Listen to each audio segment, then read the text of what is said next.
Voilà. Puisqu'on arrive devant aujourd'hui un acte qui est un acte au-delà de l'horreur, qui banalise le meurtre islamophobe, puisqu'il n'y a pas de réaction, peu de réaction, c'est peu connu. Et si c'était une autre forme de racisme qui aurait subi cette atrocité, je pense que les consciences universelles des droits de l'homme sur place en Europe et ailleurs ce serait un peu plus mobilisé. Donc il y a aujourd'hui des dépenses immunitaires contre cette forme de racisme qui sont absolument absentes et qui en permettent sa banalisation. Et au risque, s'il n'y a pas de remobilisation, on peut le légitimer. D'accord. Et selon vous, il y a un silence complice des médias finalement en Europe, un silence assourdissant? Je crois que c'est le silence complice des médias, mais en même temps, les médias sont le reflet, d'une certaine manière, des rapports de force par rapport à telle ou telle forme de racisme. Faut-il croire qu'il y aurait au niveau de l'Europe, ou sur cette forme de racisme-là, une plus grande tolérance et une indignation sélective, compte tenu de ce qui se passe aujourd'hui? Ma réponse est en l'état, oui.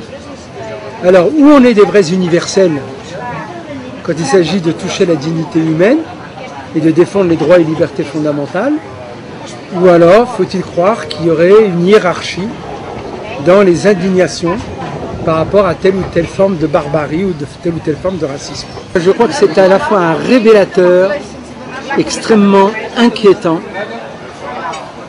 de cette banalisation de ce racisme-là qui malheureusement n'est toujours pas reconnu.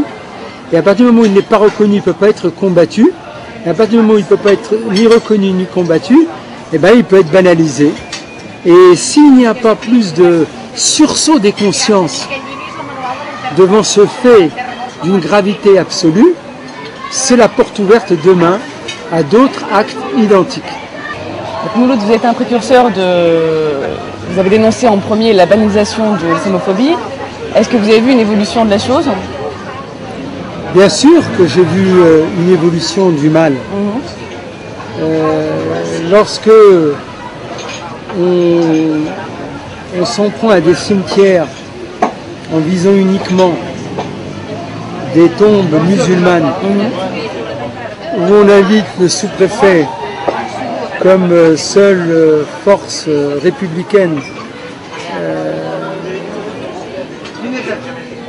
ça veut dire qu'on est allé au-delà de l'insulte islamophobe. Quand on s'attaque aux vivants, la preuve dans cette affaire, lorsque on s'autorise sur 80% de tombes musulmanes, de gens qui ont versé leur sang pour que la France puisse être libérée, sans que c'est permis de lever une vague d'indignation, sans que le président de la République se déplace, ni même le Premier ministre, avec comme seul représentant un sous-préfet, on se rend compte qu'il y a une sorte de hiérarchie dans les indignations par rapport à cela. Et ça, c'est dangereux. Et ça montre que le combat, c'est pas tout de nommer le mal, voilà. Faut-il aujourd'hui le combattre? D'après vous, le combat n'est pas fini et ça continue? Le combat n'est ni nommé, ni combattu, il est même entretenu, voire même banalisé. Les interventions de Nicolas Sarkozy pendant la campagne présidentielle sur le mouton dans la baignoire, est-ce qu'ils ont contribué à banaliser?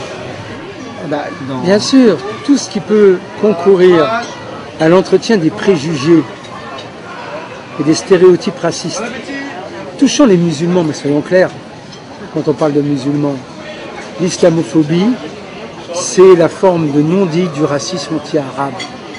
C'est cette histoire coloniale qui remonte à la surface et qui aujourd'hui, évidemment, prend des formes tout à fait banales.